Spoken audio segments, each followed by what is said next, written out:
Alhambra Productions presents The Attributes of God with Dr. Omar Farouk Abdullah and Sheikh Hamza Yusuf.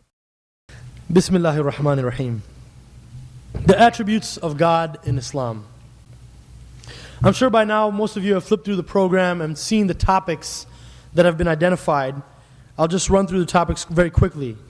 The philosophy of religion, creed or chaos, right thinking regarding God, self-knowledge as theology, creed as experience, and finally, vigilancy, realities, and responsibilities.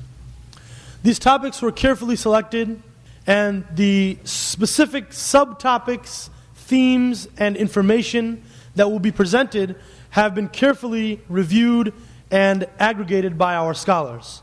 This is a detailed presentation of very specific material which will, God willing, give all of us, as I said earlier, a greater appreciation of our understanding of God according to the Islamic doctrine, according to the Islamic creed. Now, why is it important to study theology? Why spend time studying theology when, as a lot of people say, we have more practical problems to worry about? And not to be dismissive, but this question reveals an inherent misunderstanding of what's wrong with the Muslim world. As our dear brother and scholar Dr. Suleiman Niang has so rightfully pointed out, ideology is the wallpaper that covers the cracks of logic. Ideology is the wallpaper that covers the cracks of logic. Meaning that people afraid to confront the logical holes in their theology will instead resort to ideology. And what we need now more than ever is a correct appreciation and a correct understanding of theology and not any more rhetoric. For indeed it is our subversion into rhetoric that has caused the Muslim decay and that has brought us to the point that the Muslim Ummah is in. So it is our hope that today, in our small way, the Nawawi Foundation and our scholars presenting to us and all of us being here together will hopefully contribute towards an appreciation of right theology. Now, on a personal note, I want to tell you that I was born into a Muslim family, and I grew up Muslim right here in Chicago. And of course, Dr. Omar and Imam Hamza both converted to Islam. And it's interesting to me that Allah Ta'ala talks about in the Quran the fact that if the Muslims don't do what they're supposed to do, Allah Ta'ala replaces them with people who will do what the Muslims are supposed to do.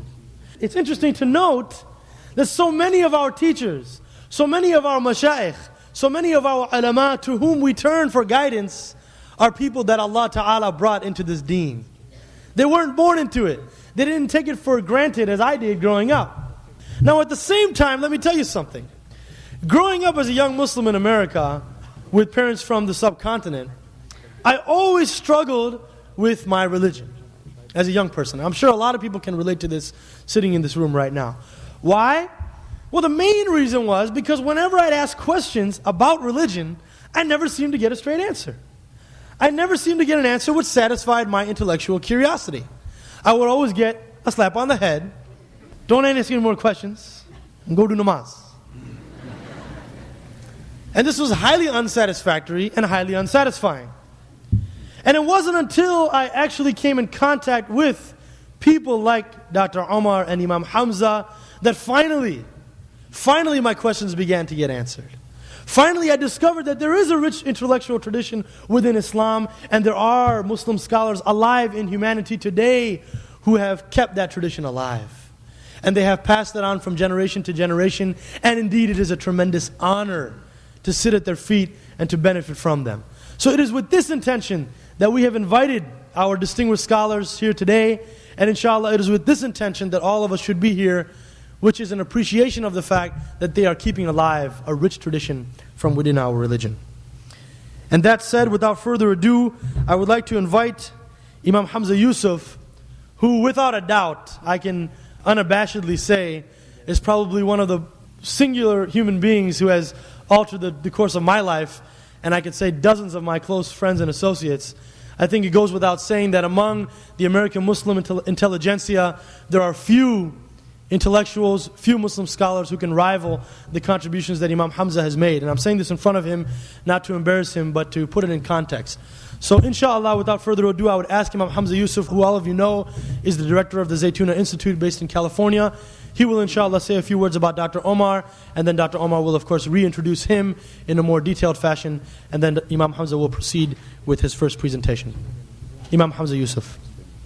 Assalamu alaikum wa rahmatullahi wa barakatuh. Bismillah ar-Rahman ar-Rahim, wa sallallahu ala Sayyidina Muhammad wa ala alihi wa sahbihi wa sallam taslima. ولا حول ولا قوة إلا بالله العلي العظيم. Alhamdulillah. First of all, I want to say that I'm very appreciative and also actually really surprised at how many people would be interested in this subject. On the other hand, I'm also surprised at how many people aren't interested in the subject, given that it's really the only interesting subject, because it's the subject of ultimate concern, as some theologians have remarked, that theology is the study of what has ultimate concern, which is God. I first met Dr. Omar over 20 years ago in Spain. We met in a madrasa there.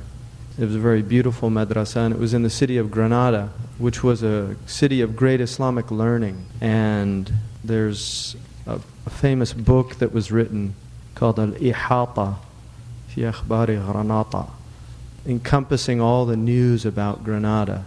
And it's 3 huge volumes, which is detailed discussion about the great scholars and the history of the city. I met Dr. Omar there, and I was struck at that time because I was in a sense just starting my studies, and Dr. Omar was already deeply knowledgeable in many, many subjects. And over these last 20 years, what I have seen is just this continual commitment to discovery.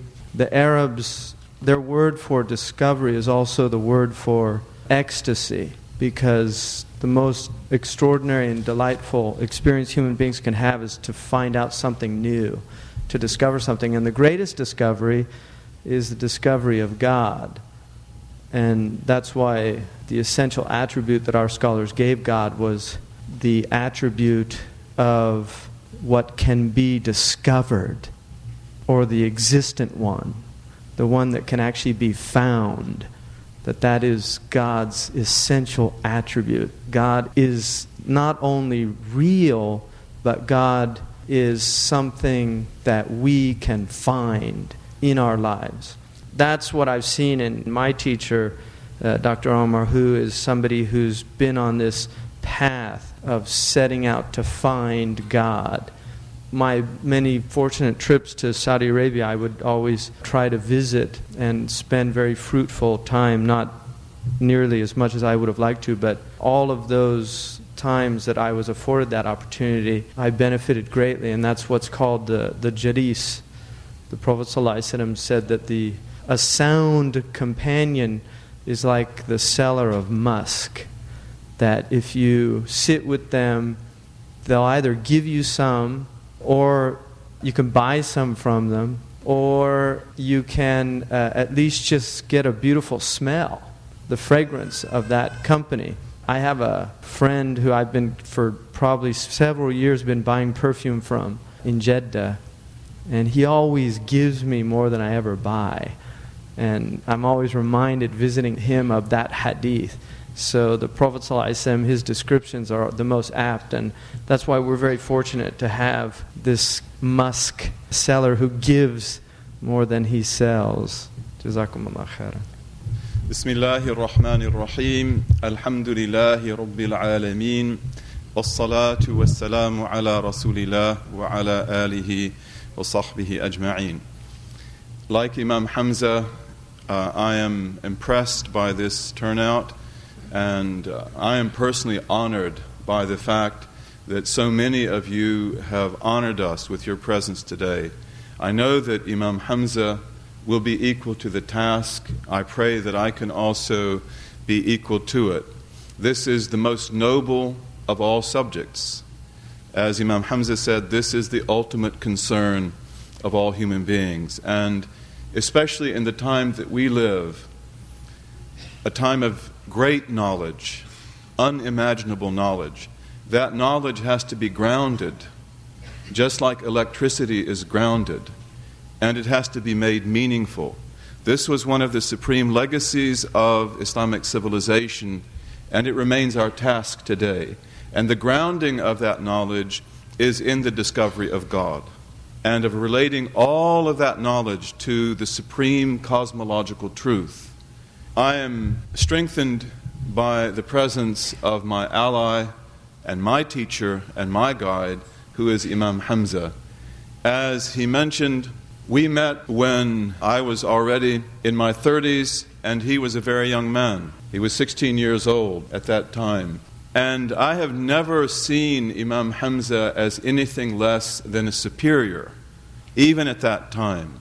When I met him in this beautiful garden in Granada, where we had a wonderful school, I was impressed from the very beginning by the intensity of this young man and by the perception that he had. And it's said in the famous tradition which is attributed to Ibn Abbas and to others, "Man amila bima alima warathahu Allahu ilma ma lam yakun ya'lam."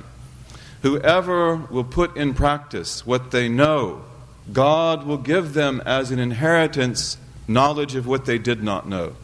And this has always been the characteristic of my beloved brother, because of the fact that he always put into practice what he knew.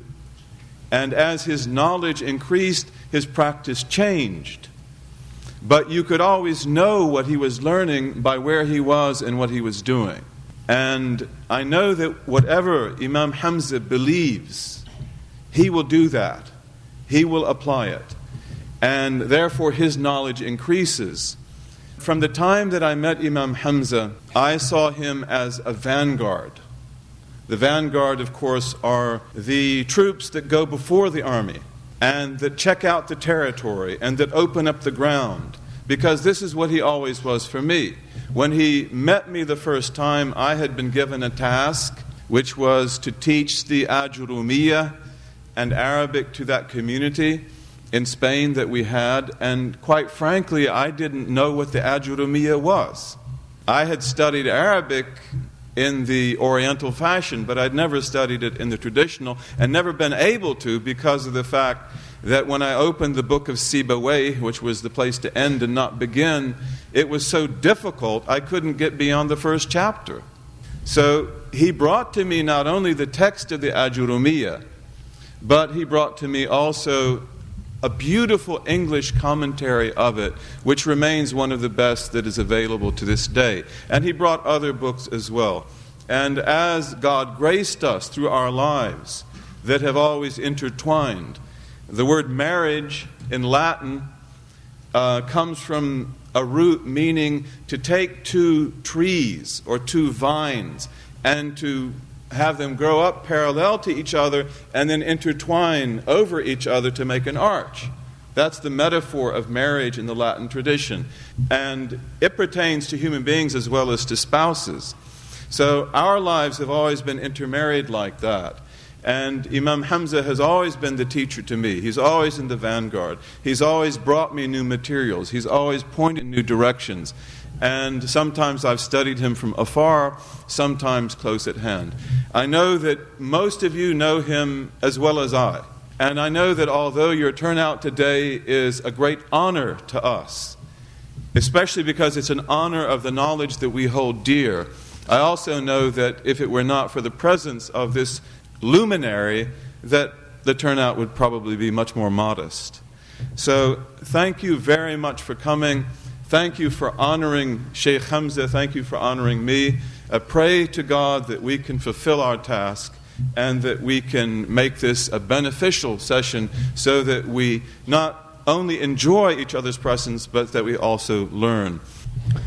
بسم الله الرحمن الرحيم وصلى الله على سيدنا محمد وعلى آله وصحبه وسلم تسليما ولا حول ولا قوة إلا بالله العلي العظيم اللهم لا علم لنا إلا ما علمتنا إنك أنت العليم الحكيم اللهم علمنا ما ينفعنا وانفعنا بما علمتنا وزدنا علما وصلى اللهم على سيدنا محمد وعلى آله وصحبه وسلم تسليما.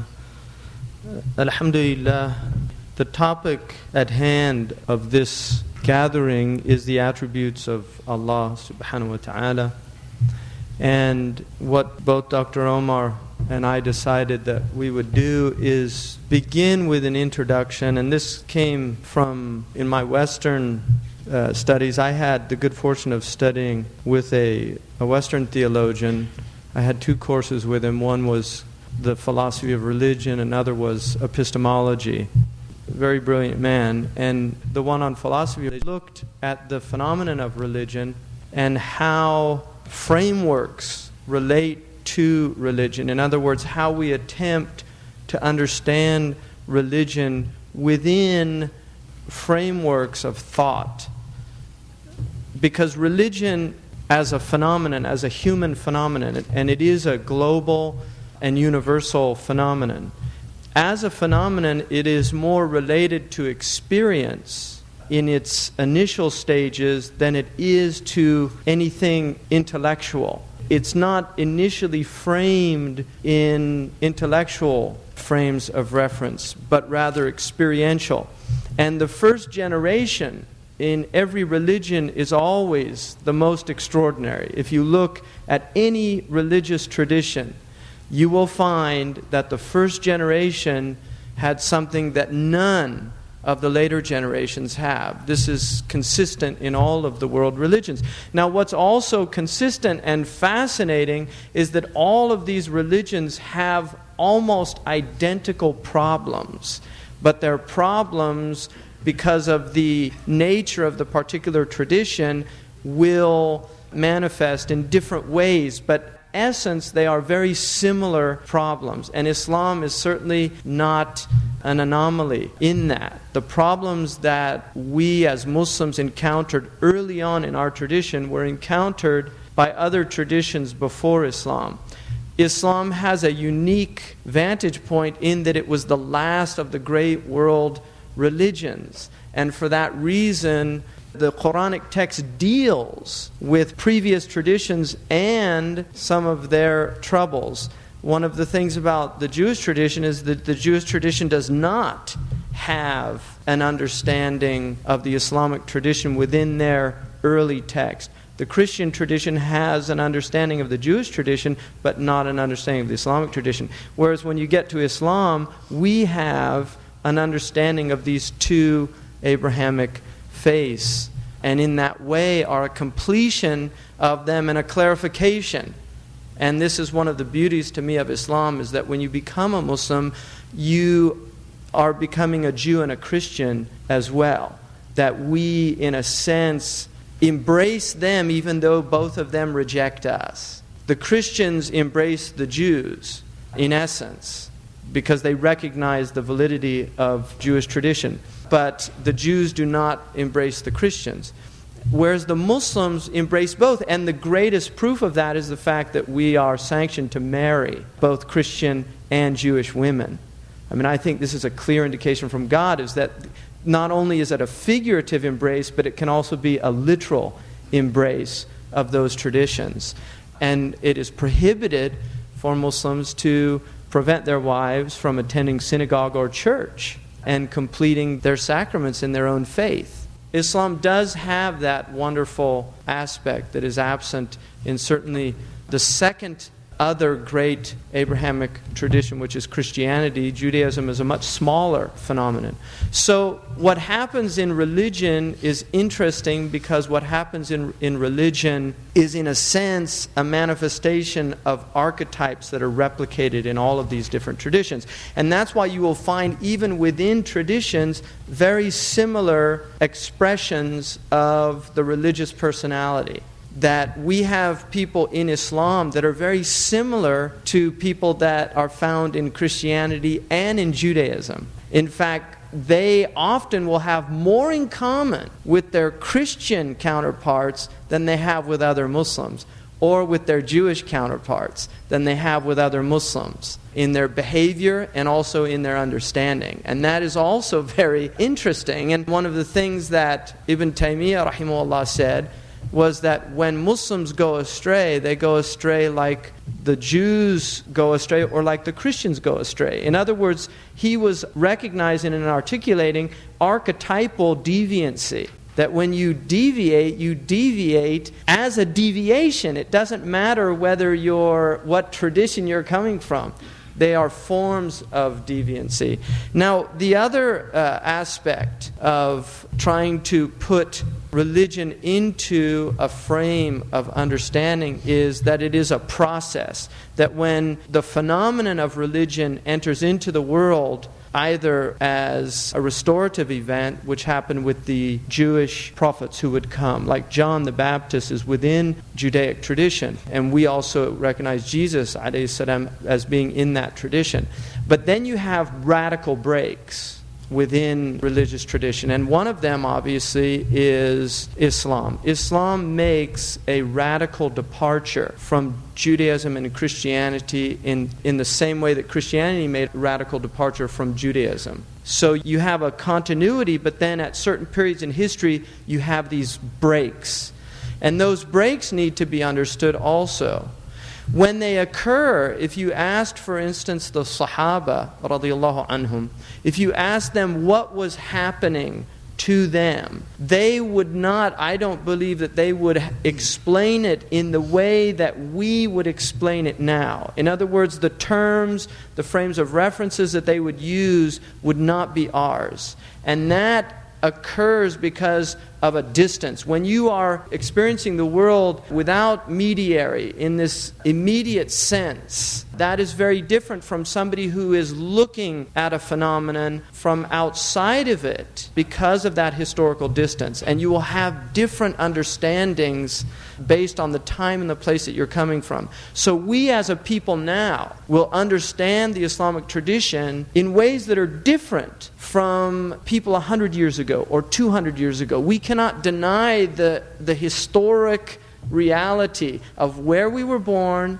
of the circumstances. Even factors like socioeconomic factors have influence. It's Abu Hanifa radiallahu anhu, the fact that he is a non-Arab will influence his madhab. And if you don't recognize that when you study it, about certain rulings that he gave, and there are rulings that I feel more comfortable, even though I'm a Maliki, I feel more comfortable with Abu Hanifa as an Ajami, as a non-Arab. And so you can deny that, and you can say that's not true, but I think that you do it to your detriment because you're not recognizing the enriching element that provides. As people have gifts, and when they come into Islam, they bring their gifts with them. Every people have gifts, and those gifts are not the same. Allah distributes His gifts differently amongst people. And one of the things Sidi Ahmed Zarruq said, he said that you have to know the wisdom of diversity. And when you go to a land, you have to understand that those people are not the same as the land that you are coming from.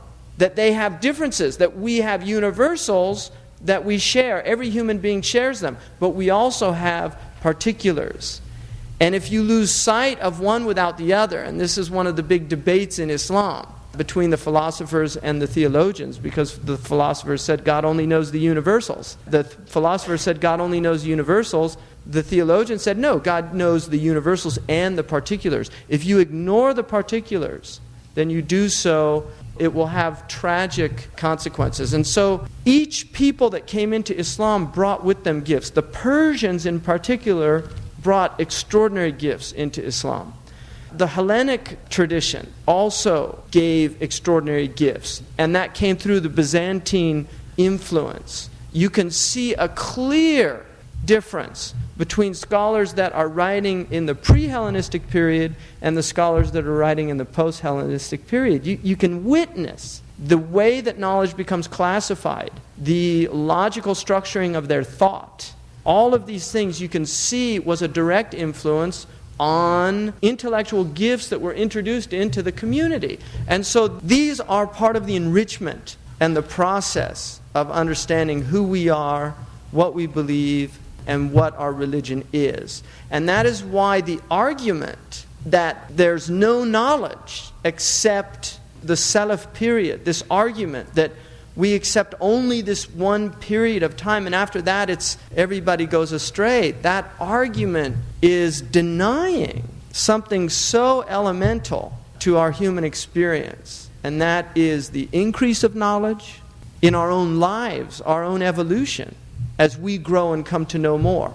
And also the gifts that Allah subhanahu wa ta'ala has given peoples and times and places. That to live in Cordoba in the 9th century must have been just an extraordinary experience. And what they knew and what they were thinking about and what they were discussing, to deny all of that as somehow being innovative or unnecessary or extraneous, is, I think, to really throw a gift of Allah subhanahu wa ta'ala away. And so what I would like to look at now is, in a sense, an attempt to understand how we frame our experience and how that relates to creed. Now, every religion is founded upon direct experience of Allah subhanahu wa ta'ala. Now, that does not necessarily negate the mediary of the angel. But what I'm talking about, direct experience, is that it is not a rational, cognitive process. That what happens to prophets who have this direct experience of the noumenal realm, and we know that the Prophet ﷺ saw the angelic realm, and that is a direct experience. In other words, if we all went outside right now, and we could see from one horizon to the other horizon, and as far up in the sky as we could look, the angel Jibreel, and all of us saw that together, how would that affect our practice as Muslims?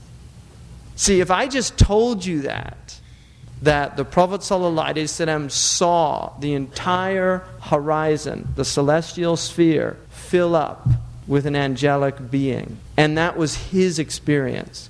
Now, the interesting thing about experience is not a logical proposition. You cannot prove or disprove experience.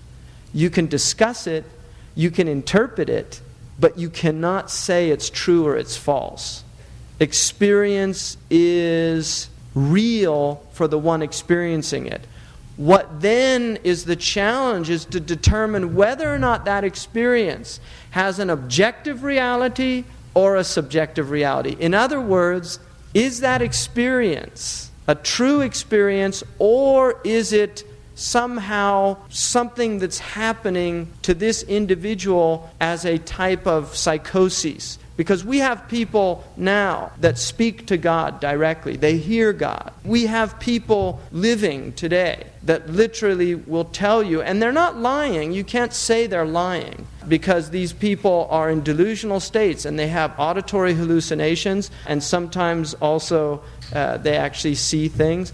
And these things are very real to them. Now, one of the interesting things about the Catholic Church, and I find this really fascinating because this is 4th century doctrine. The Catholic Church determined how to differentiate between a true divine experience, and this relates to prophets and saints, and between a demonic experience, because they too believe in the demonic realm like we do.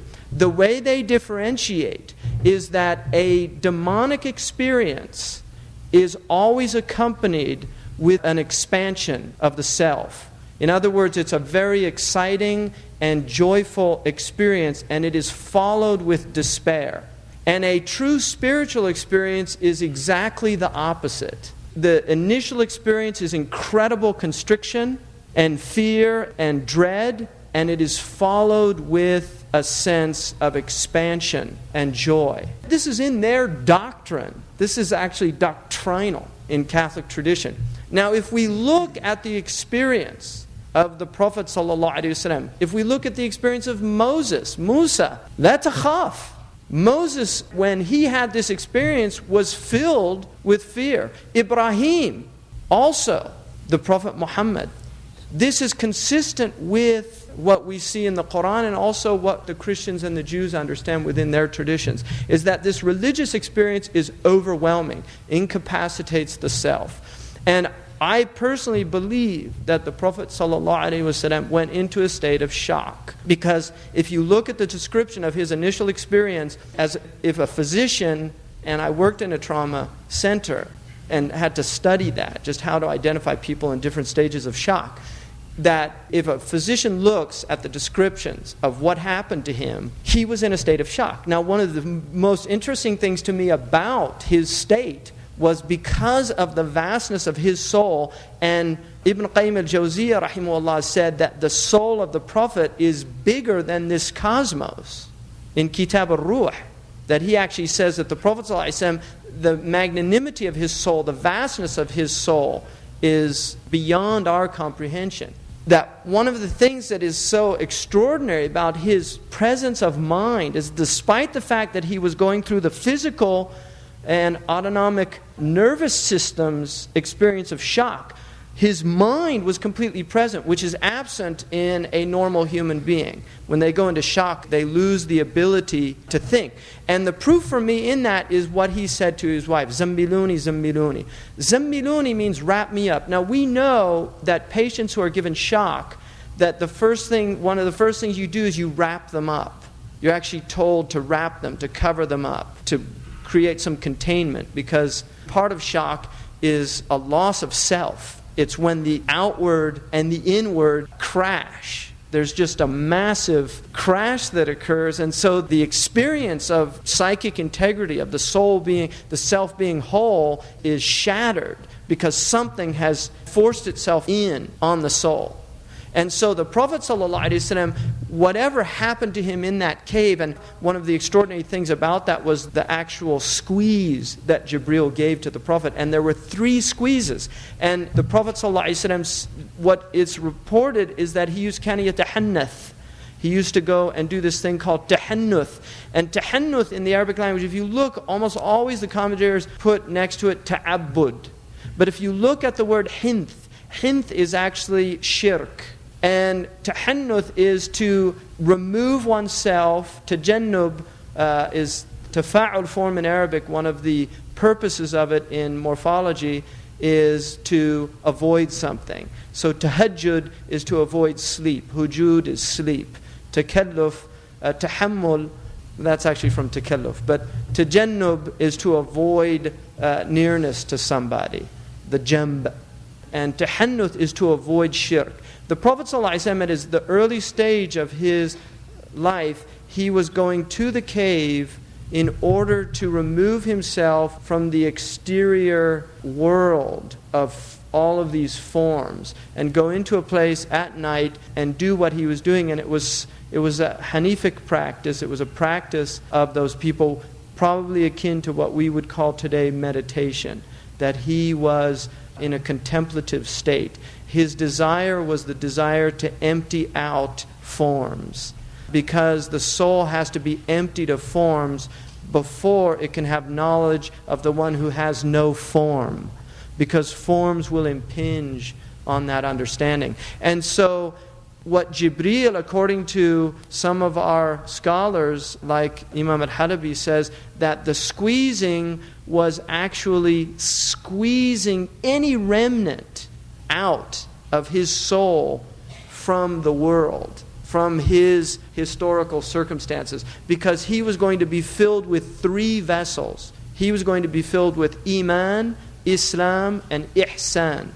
And so there had to be a complete emptying out in order. And this is one of the things that the Sahaba said about the Prophet ﷺ, that the Prophet used to empty us of Jahiliyyah and fill us with Islam. And so Islam is an emptying before it's a filling. And this is called takhliyah. Takhliyah, the people of this science say, at-takhliyatu tasbiq at-tahliyah, that the emptying out, it must precede the ornaments. In other words, you have to be stripped of the ugly before you can be ornamented with the beautiful. And so this is at the essence of the religious experience, is this emptying out of the world and being filled with a sense of the noumenal realm. And this obviously is what occurs to the Prophet ﷺ. Now, his second of these experiences, he has many experiences, but obviously that first experience, which is Iqra, the second experience, I mean, he has the experience as a child, but we're talking now of the prophetic experience, sallallahu alayhi wa sallam. The second experience is the Isra and the Mi'raj. Now, this is another deep spiritual experience, and this is the inner hijrah that is also related to the outer hijrah. And Ibn Qayyim al-Jawziyah wrote a book called The Two Hijrahs, because a lot of people think that hijrah is a physical movement. And the Prophet ﷺ negated that when he said that the real muhajir is the one who makes hijrah from what Allah has prohibited him. And Allah has prohibited us from everything other than Himself. So this experience that the Prophet ﷺ has, if you look at the Quranic description, it says, مَا زَاغَ الْبَصَرُ وَمَا طَغَى. His vision did not deviate. Now, we have to understand this in the context of what was happening to him. What was happening to him was he was moving through the seven heavens. And that means that he was being given unveilings of the unseen world. He was literally being given unveilings of the unseen world. Now, if we had unveilings right now, if Allah removed this veil from us, we would probably, the vast majority of us, would go into a state of insanity. Quite literally, because we could not take it. We know now in our material sciences that we are seeing less than 1/1000th of the material stimuli at any given moment. In other words, when I look out in this room, I'm actually seeing less than 1/1000th of what is materially there to stimulate my senses. So my spectrum, like that extraordinary, and it's one of my favorite metaphors because it's such an extraordinary metaphor. Visible light is a very small spectrum on the electromagnetic spectrum. You have infrared and then you have the ultraviolet light. So it goes up and it goes down and the waves get smaller and longer depending on which way you're going. Well, there is a very small spectrum within that electromagnetic continuum that we call visible light, and that is what we see. Now that is the material world. That's what we've identified. That's not dealing yet with the ghaib. That's actually not ghaib, because the ghaib, we do not have access to it in the same way that we have access to the material world. We also know that in the sense that this is the dominant theory now, is that the overwhelming majority of the universe is dark matter. In other words, 95% of the universe, the physical universe, is actually not even perceived by us. So what we actually, when we look out there, and one of the interesting things that caused this is that when they began to look out and see stars everywhere, it just goes on and on and on. A question came, why isn't the night sky as light as the day sky? Because if light travels and all these lights are out there, the whole heavens are filled with just orbs of light, why aren't they filling up the night sky in the same way? Because we only see about 2,500 to 3,000 stars on a really clear moonless night. Why isn't it all stars? And what they realize is that only some stars are penetrating and actually going. It's a visitation, which is very interesting because the Quran says, وَالسَّمَاءِ وَالطَّارِقِ وَمَا أَدْرَاكَ مَا الطَّارِقِ النَّجْمُ ثَاقِبٌ. The night and the night visitor. And the star is a night visitor, which indicates that the light of the star is moving. It's a journey. And when it gets here, it is like a night visitor, quite literally. So the Quran describes stars as night visitors. And then it says what will convey to you what this night visitor is. It says, النجم ثاقب, the piercing star. Now, thuqab is to put a hole through pearl. And so the stars that are actually reaching us are like that. They are the ones that penetrate all of this extraordinary celestial light. So what we know about the seen world is incredibly small. And yet the unseen world we have no knowledge of. Now I want to look other than what we've been told, and those are called the sam'iyat, what we're told. Now I want to look just at the Isra and this idea that his vision did not deviate. If you were traveling through the unseen realm, And all of this unveiling was occurring. You were seeing all of this extraordinary unveiling. Why wouldn't your vision be looking at all of that? In other words, why wouldn't you be distracted? And that again goes back to the heart of the Prophet ﷺ, who had only one concern that night, and that was to visit his Lord. He was on a journey to God. And he was not interested in the particulars, because if you know God, you know everything. Like the poet said, كُلُّ مَا تَهْوَاهُ مَوْجُودٌ فِي ذَاتِ اللَّهِ. Everything you desire exists in God. So if you have God, you have your heart's desire. And everybody else, everything that human beings are running around out there looking for is ultimately, that's what it is. It's nothing else. Everybody's looking for the same thing. They are looking for their heart's desire. And that is why Imam al-Junayd once passed by a man who was about to get he was a thief, a brigand, qati' tariq. He was about to get his head chopped off. And he greeted him, and one of the students with him, he said, why would you greet a man like that? And he said, any man that will give his life for his desire, I respect. In other words, that sacrifice, that's somebody that's taking life very seriously. And that's why I actually, in some ways, I have a soft spot in my heart for atheists, and I'll tell you why. I've never met an atheist that didn't take God seriously. And yet I've met so many people in my life that are not atheists that just don't take God seriously. But I've yet to meet an atheist that does not take God very seriously. They're bothered by it. They're troubled by it. They read books about it. It ends up being a topic of discussion with them because that's how serious they take it. And one of the 7 deadly sins in Christianity, and they're certainly deadly in Islam as well, and to me it's the most interesting one. It's called sloth, acedia in Latin. And this sin, most people think of it as laziness, but it's not laziness. In Catholic tradition, sloth was spiritual lassitude. It was that you did not take your salvation seriously. That you literally squandered your time on earth and did not take your life seriously.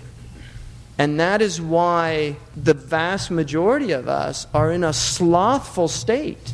Even if we're spending all of our time working, if we are not thinking deeply about where we're going, what happens, then we're in a slothful state. We're spiritually lazy. And lazy people are uninspiring people, they're uninspired people, and they're held in contempt by even other lazy people. So, if we look at this experience of the Isra and the Mi'raj, it's an extraordinary experience because this is direct witnessing. But look at the preparation that took place before that. That is not how Islam began, is it? It began with Jibreel. It began with the intermediary. And then it was 13 years of persecution. And Thaqif is the experience that precedes the Isra, which is the lowest point of the Prophet's life on earth. According to the Prophet ﷺ, he said to Aisha, the worst time I had was at the hands of your people, Thaqif. That was the worst experience that he'd had. Total state of humiliation. The children threw rocks at him, sallallahu alaihi wasallam. And then he was offered this opportunity for revenge, and he didn't take it. And his reason was the children. So he expressed not only his ultimate humanity, but just his extraordinary magnanimity in a moment when many, many people would have, in fact, most people, and certainly most males, would have wanted revenge. And he did not. And so he's followed on the way back, and then the jinn is another element, because they become Muslims. So introduction also into this other world, and then ultimately the Isra and the Mi'raj. When he comes back from that experience, the Prophet ﷺ now is ready to move to the next phase, which is to be in the world. Because the world is no longer a threat to him. as a distraction. He now sees reality as it is. And this is what his prayer to Allah subhanahu wa ta'ala was, show me things as they truly are. Show me things as they are. So he was given this extraordinary gift of seeing things as they truly are. And when he comes back to the world, he is able to be in the world in a way in which the world is no longer going to be not only a distraction to him, between him and his Lord. He will not misperceive the world. And this is called right understanding. And this is also in all of the world religions. There's an understanding or a first principle that everything begins with right understanding. That we must perceive the world correctly, because our lack of perception, our misperception of the world is what causes us pain. I mean, this is very interesting, and it's a motif that's very dominant in the Buddhist tradition, is this idea of your suffering comes from a lack of understanding of the nature of the world, because suffering is related to desire, at what we call in Arabic, what the Quran calls baghi. And baghi, which means desire, also means oppression, which is so, to me, that is so fascinating. The word for desire and the word for oppression are the same in Arabic. So freedom from desire, bughya, the freedom from desire is when you make your desire right desire. In other words, you have a right understanding of what you should want. Then the challenge is to make what you should want what you want. Because it's one thing to know what you should want. It's another thing to want that thing. Because there are plenty of people that are smoking that want good health. They know, I should want to stop smoking. And they will also say, I want to stop smoking. But really what they're saying is, I should want to stop smoking. And then they get to a point where they do want to stop smoking, and then the struggle begins. Knowing what you should want and knowing what you want are not the same. And most of us don't even know what we should want. And that is a big problem. Once we know what we should want, then it's how do we get to wanting what we should want. And once you want that thing, and want comes from a word which means to be impoverished, which is related to this idea of iftiqar, which is the definition of humanity.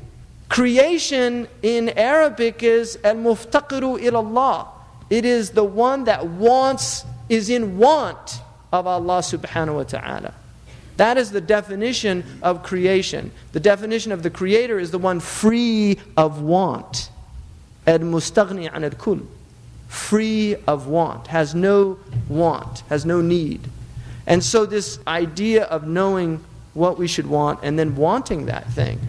The Prophet ﷺ, when he comes back, he goes to Medina, and then the experience is translated into practice. And this is the next phase, is how do we translate our experience of the divine, a direct experience, into the world. And this is how he becomes the model for humanity, because he ta'akhlaqa bi akhlaqillah. He took on the divine qualities of these ethical qualities that God, that Allah subhanahu wa ta'ala has described himself with. So if you look now, just in terms of what happens, this experience happens, and there's a story of the devil was walking with one of his disciples, and there was a man in front of him who stumbles on something, and he picks it up, and suddenly you see this illumination around this person. The disciple asked the devil, what just happened? He said, he just stumbled onto the truth. And he says, well, aren't you bothered? And he says, I'll get him to organize it tomorrow. So this is where we move now into the realm of how do we organize the experience? How do we schematize it? How do we put it into a creed? There is an incredible danger in that. And it's, in a sense, it's the decline of religion. And yet at the same time there's an absolute necessity for it. And that's why our scholars had to do it. I think they realized its danger, and that's where you get their great hesitation with this process, because I really believe, and I want to show you historically what happens and why it came to this extraordinary culmination that I don't see in any other religious tradition. None. I really don't. I'm not an expert on comparative religions or religious. That was my university major, but I can't say that I'm an expert by any means. I don't know the languages that are necessary, look at the primary sources. But in the overall presentations and educated summaries of the religions that I've looked at, I've never seen anything that comes close to this, and that's why I want to look at it. When you look at religion, ultimately religion is experience, and then that experience enters into propositions. The experiences become propositions. I believe that Ashhadu an la ilaha illallah, one of the beauties for me of our creedal formula is that it is not just a testimony, because shahada means to testify, it also means witness. And that's why I believe that the beauty of Islam is that it has enabled the proposition to be experience also. It will not be experience for everybody, but we can say the shahada in two ways. We can say, Ashhadu an la ilaha illallah. In other words, I see that there is no God but Allah subhanahu wa ta'ala. Or we can say, I testify. That Arabic word holds both those meanings. So it's not just experience, experience is there, but there's also the creedal formula. Now, I personally believe that the Sahaba, and certainly the Messenger of Allah, were in that first understanding. Not all of them. That's what I believe. I believe that they were not saying, I testify. They were saying, I see. I am witnessing. I am experiencing the truth of La ilaha illallah. And that is the difference between them and the vast majority of the rest of us.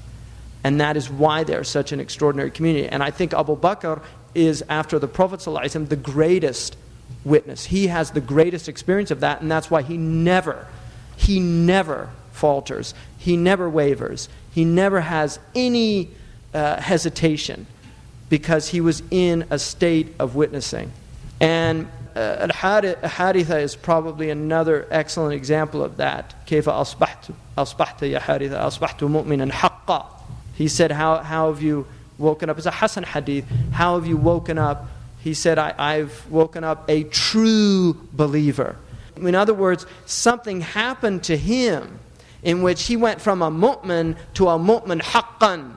He's qualifying his state of iman, that there is a qualitative difference between my state of iman this morning than other mornings. And the Prophet ﷺ said, think about what you're saying, because every reality has a proof. What is the proof of your reality?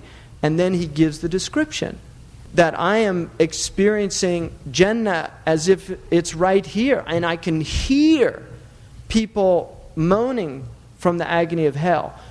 He was in a state of experience. And the Prophet ﷺ said, Arafta falzam. You have ma'rifah. You have true knowledge now. So hold tight to it, because you can lose that. Hold tight to it. Now, if you look at what happens, one of the extraordinary things about our tradition is always in the time of greatest need, you can see providence, the providential care that has been in this religion. And providence, it comes from, similar to provide. It's that God gives you what you need when you need it. That is providence. And we can see providence in our tradition if you look at it. I'll give you an example. At the point in which it was absolutely necessary to codify the sacred law, these four imams emerged. Same time. The basic same time. One didn't come 100 years after the others. They were students of each other, with the exception of Ahmad ibn Hanbal. They were benefiting from each other. Ahmad ibn Hanbal is a student of Imam Shafi'i, and Imam Shafi'i takes from Ahmad. Obviously, he then is a student of Abu Hanifa and Malik through that, because the chain is there. So these men all appear at this same time. Now, the other extraordinary period is the time of the creedal formation and the time also of the spiritual knowledge. And I want to show how all of these three come together in a unique and extraordinary human being, and why that, to me, is one of the proofs of Islam. The three men who give us a creedal understanding, and I'm not going to go into, and it's interesting, it's fascinating to go into a lot of the historical, the Mu'tazilite, and what happens with Wasil ibn Ata and Nizam and all these different, and also the Khawarij. I mean, there's some really interesting characters that show up and cause a lot of trouble. But generally, one of the most common problems in religious tradition is what is known as the reason-tradition dichotomy. We call it aql wa naql, the aql and naql dichotomy. That most religious traditions, in fact all of the world traditions, have a problem in resolving this essential split, which is how do we get tradition to conform to reason, or reason to conform to tradition. Now in Islam there's an early split, which is the Mu'tazila, who are the rationalists. They take this Hellenistic tradition, and this is essentially what philosophy is, because theology is divided into two broad demarcations. Natural theology, which is the theology of reason, and revealed theology, which is the theology of tradition. These are two, within systematized religion, these are the two ways of looking at it. The philosophers are the people that are interested in natural philosophy. They're not interested in revealed philosophy. Now, the first two early philosophers in the 3rd century are Al-Kindi and Al-Farabi. And both of them attempted to create a rational basis for tradition. And this is a deep-seated interest in the West, and something that the Muslims abandoned largely, with the exception of the Shia tradition. The Sunni Muslims abandoned this pursuit. The Christians did not. And it led to real problems later on for Christians, especially the Catholic Church, because of St. Thomas Aquinas. When the Hellenistic ideas about God and about the idea of the cosmos being eternal, coexistent with God, and that what God was the cybernetic force in the universe. He was the unifying factor. He was the one that molded chaos. So the Greeks had this idea of cosmos and chaos, that the Hayula or the Hela was this eternal substance, and what happens is that there's an unmoved mover that's affecting all of this. And these ideas came into Islam and caused a lot of problems early on in the 3rd century. Well, they move on. They have their own strain, and those are called Muslim philosophers. And they're an interesting lot, and they're brilliant, and they have a massive impact on the West. They have a much greater impact on the West than they do on the Muslims. I mean, really. They alter the Western civilization completely. I mean, Western civilization takes a sharp turn as a result, particularly of Averroes or Ibn Rushd, who is ultimately a student of Ibn Sina, who's a student of Al-Farabi, who's a student of Al-Kindi in thought. So what you have that strain. Those are the natural theologians. And the 5 proofs of the existence of God that are so famous in the West from St. Thomas Aquinas are, and I've seen Edgar Myers shows exactly where he got them from Al-Farabi. And he puts side by side St. Thomas's Latin version and the Arabic version, and then the translation, and you can see that it's literally a direct translation from Al-Farabi. So, the Christians were using Muslim proofs. Now, that strain, don't think that this idea of proving the existence of God has anything to do with doubt about God. Doubt about God is a modern concept. There are very few ancients who had any doubts about God. And the people trying to prove the existence of God were largely deeply religious people. They were deeply devout people. So why do you think they would try to prove the existence of God? Because they felt that faith should be based in reason. They felt that in order for faith to be on firm foundation, it should have the foundation of reason. And that's why they attempted, to the best of their ability, to create a rational foundation for belief. And this again gets to reason and tradition, this problem. So they were trying to synthesize the essential problem of aql and naql. How do we get naql to correspond with aql, or vice versa? And they made many, many attempts. At a certain point, because of massive confusion that was beginning to reign in the Islamic lands, a group of people show up. One was in Egypt, Abu Ja'far al-Tahawi, and he dies in 321, which is 933 of the Christian era. The second is from Basra and teaches in Baghdad, two cities that are in the news a lot. And in those days, the wars were with sandals in the mosques, throwing shoes at each other when they disagreed. Abu al-Hasan al-Ash'ari, now they're using them to hit statues and things like that. So, tradition's hard to get rid of.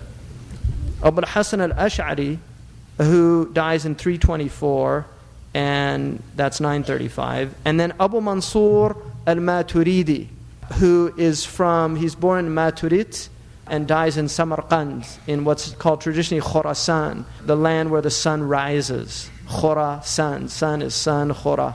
So it's Khorasan, the land where the sun comes up, which is the East or Asia. We would call it now Central Asia.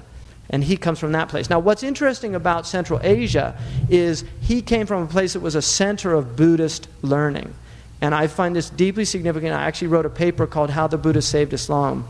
It's a paper in which I tried, and I've never seen this anywhere, but I really tried to show that the paradoxical formulas that are introduced by the Maturidis and the Ash'aris were actually coming out of Buddhist logic. And the Buddhists had a massive impact. A lot of people don't know this, but they actually had a massive impact. The tolerance of the Abbasid period, I believe, is largely due to the influence of Buddhism, because the Barmekkids, who were the great ministers of the Abbasids, were from Afghanistan. And that family was a famous Buddhist priest family. They're very tolerant, deeply tolerant people. And they introduced a lot of this extraordinary tolerance during the Abbasid period into the Islamic tradition and removed a lot of the very harsh interpretations. And they textually justified it, which is what's so beautiful. And that's why the danger of religion is that it is open to multiple textual interpretations. And it's which one are you going to choose? And in a sense, that is revealing something about your essential nature. What are you attracted to? Because you can find harshness, you can find cruelty in all the religion. And then you can find all these other qualities. And I feel that the other qualities are the dominant qualities. It's almost like those harsh and cruel aspects. It's like a shadow, a Jungian shadow religion that exists alongside the true religion to almost separate people and to reveal themselves. Because hypocrisy is the worst type of personality, the one who's hiding his true nature. So these three men all are existing. I mean, look at that. 333, 321, 324, and 333. I mean, this is their death dates. So these three men are all living at the same time, and they formulate these creeds that basically save Islam. Now, Imam al-Tahawi is more of a naql. He's not interested in aql. And he has very few, if any, he has a few, but he has very few what is mistermed speculative theological formulas. It's mistermed. I would say more rational. The Abu Hasan al-Ash'ari is, in a sense, a bridge between aql and naql. But Imam Abu Ja'far al-Maturidi takes it to a much deeper level, the three, in terms of this fundamental problem.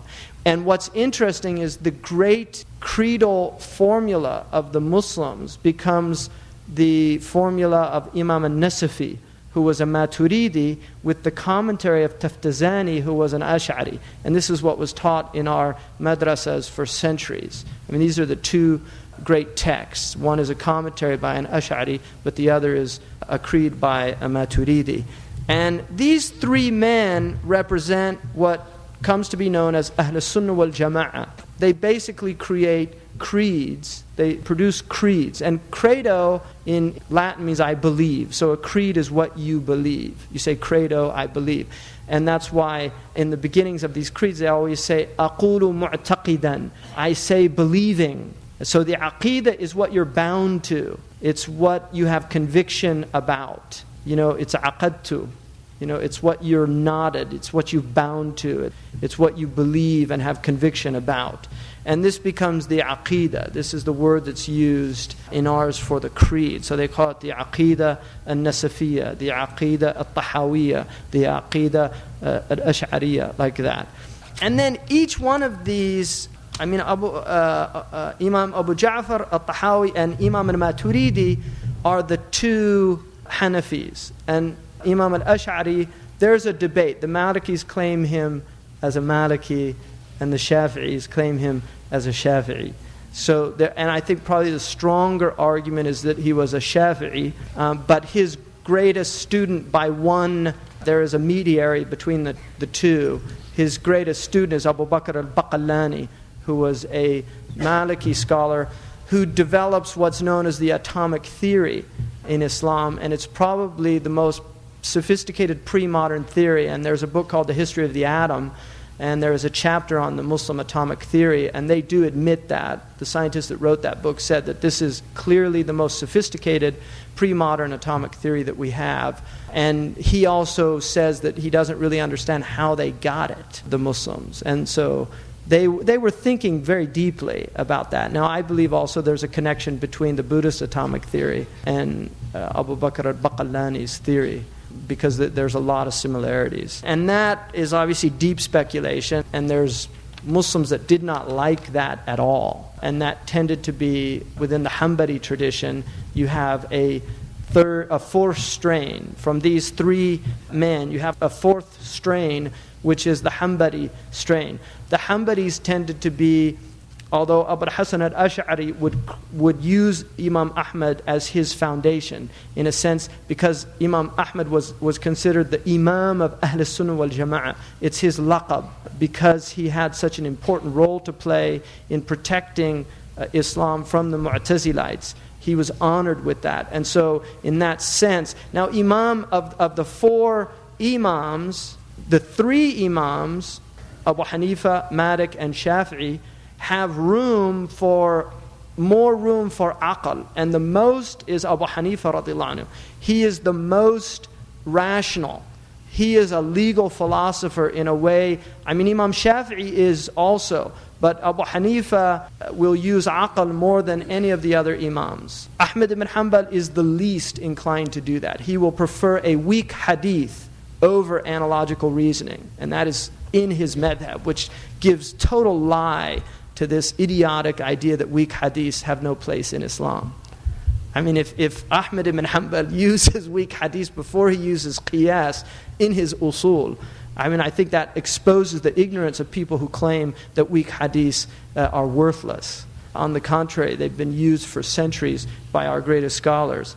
So, of those three, of the four strains, the Hanbali strain will be the least inclined to any type of rational approach to creed. And it will get to the point where the anthropomorphists, who are a problem in all religions, not just the Muslims, this phenomenon is a phenomenon within religion, are people that take things literally. In other words, believe in the literal meaning of everything that is said. And that is absolutely impossible to do with any text of Revelation, because the nature of language is that there is always analogy and metaphor, always. You cannot get out of it. It's impossible. It is simply impossible. And it leads to very difficult, even the literalists who deal with the Quran, they get into big problems in interpreting certain verses in the Quran and create very clever rhetorical devices to deal with those problematic verses for them. Like ask the town, fasal al-qarya. Ask the town. How do you ask a town? What's a town? What do you mean ask the town? Do you mean ask the people of the town? Do you mean ask if it's literally the town. Town, can I ask you a question? Chicago, I'd like to ask you. Well, I can say that. I want to hear what Chicago has to think about all this. Now, obviously, you people here from Chicago. Well, that's metaphor. And that's in language. It's just the way it is. The White House announced today. Nobody saw these bricks that are painted white saying something, right? At least as far as I know. Announced things.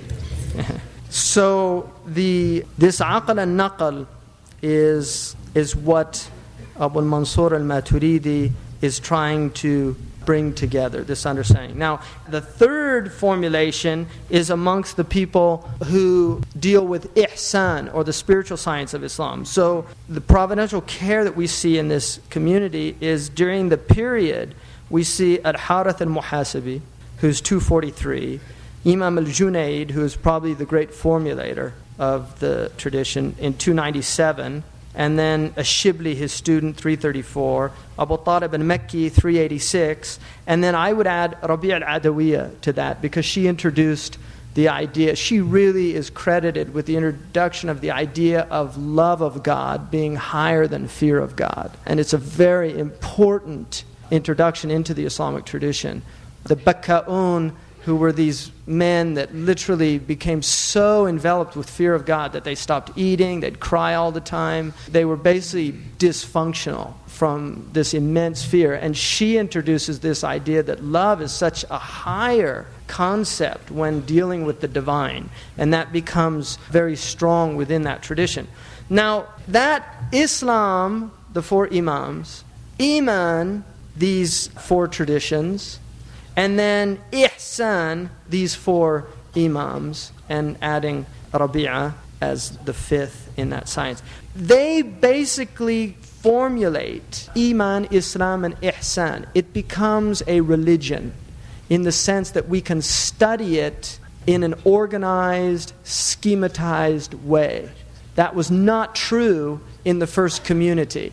It just wasn't, because much of it was experiential.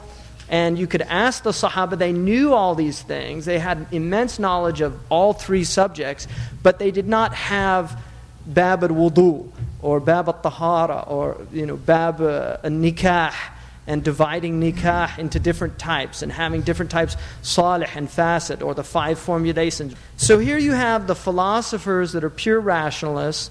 You have the traditionalists, which were the Muhaddithun, who are pure traditionalists. They're not interested in aql, they're interested in naql. And that's why the fuqaha say the muhaddith is a pharmacist. He's not a doctor. So never get a prescription from a pharmacist. All the pharmacist knows is naql. See, what the doctor has is aql. He knows how to apply, he knows how to put things together, he knows how to, we hope. Right? But that's what the physician, he learns how to discern between signs and symptoms, what if you have jaundice, what that means, and then what is the prognosis, where it's going, all these things. So that's the faqih. And rarely do you get the two together. Now the same is true about Allah subhanahu wa ta'ala's these creedal formulations. You have the creed, which is naql, but then you have to have an understanding of it. This is aql. And so bringing these two together, this is what Fakhruddin al-Razi says is the meaning of nurun ala nur. That light upon light is revelation on intellect. And Raghib al-Isfahani said, never be impressed with a person's Islam until you've tested their intellect. Because the most dangerous thing that you can have is intellect without religion, or religion without intellect. It's a disaster. Both are disasters. Intellect without religion leads to concentration camps, gas chambers. We've got a problem. It's called the Jewish problem. And what's the most efficient way to deal with this problem? This is pure reason. There's people that could argue against that, but ultimately, this is how they perceive the world. This is how Nazi Germany perceived the world. Efficiency. And we were the Obermensch. We're the people beyond good and evil. We're not, because in the Kantian moral argument for the existence of God, what Kant says is the understanding of good and evil is the greatest proof for the existence of God. Because without God, you could have no understanding of good and evil. And this is what happens when revelation is removed from intellect. Because intellect can be evil. And this is what, in the golden mean, intellect is a mean between craftiness and between stupidity. So the intellect can be used for evil. And religion without intellect leads also to gas chambers. They might be metaphorical ones, but again, we have a problem. the Americans are our problem. Well, let's just kill them all. I mean, that's a great solution. Because God said, kill them wherever you find them. So let's just do that. I mean, this is what happens when you divorce one from the other. You end up with the same result, which is brutality, a loss of your humanity. It's really extraordinary. And this is why bringing these two together is so difficult, and yet our religion has been so brilliant at doing it. And the man that did it is called the proof of Islam, Hujjatullah al-Ghazali. He is the man that brought it all together. He brought the fiqh, the usul. He was a master. He's one of the greatest usuli scholars in history. He brought the aqeedah.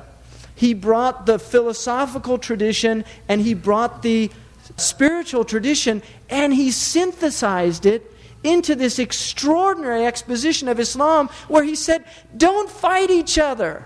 These are not mutually exclusive meanings. Can't you see you're all looking at things from a different perspective, and what you need to recognize is this is a diamond that has different facets. And it is the divine light that comes into that diamond that refracts it into this extraordinary rainbow of colors that yasurra nadirin, delight those who look at it. This session continues on the following CD.